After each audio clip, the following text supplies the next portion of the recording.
In today's video, I'm going to teach you how to add a Spotify player to your Wix website. Our goal is to enhance your site with some engaging musical elements. Now let's dive right in and make your website a bit more lively.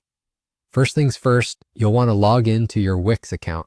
Once you've successfully logged in, navigate to your website editor.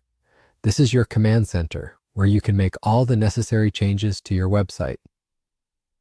Now that you're in the website editor, let's go to your toolbox.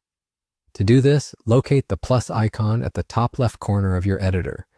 This icon will open up a menu of various elements that you can add to your site.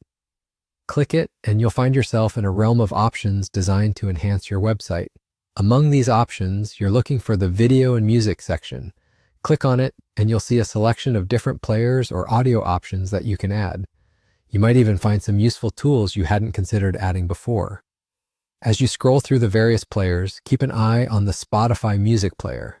It's usually situated towards the bottom of the list. If you haven't added this application to your site yet, you'll need to do so. Simply click on Add to Site, and you'll bring the Spotify music player into your ongoing project. Once you've added the Spotify player, it's time to customize it to suit the design and flow of your site. To do this, go to the App Widgets section. Now, don't be intimidated by the array of options you're initially presented with. Trust yourself and make it more interactive. Here's where the magic happens. You'll be prompted to drag the Spotify player to your website. Take a moment to consider where it would best fit. Think about areas that naturally draw the eye and complement the overall aesthetic of your web pages.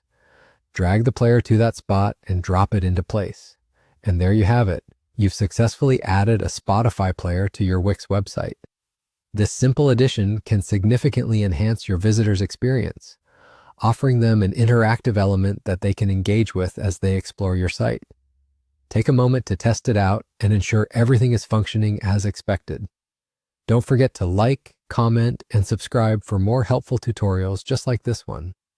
Feel free to let us know in the comments what other features you'd like to add to your Wix website. Thanks for tuning in, and until next time, happy web designing.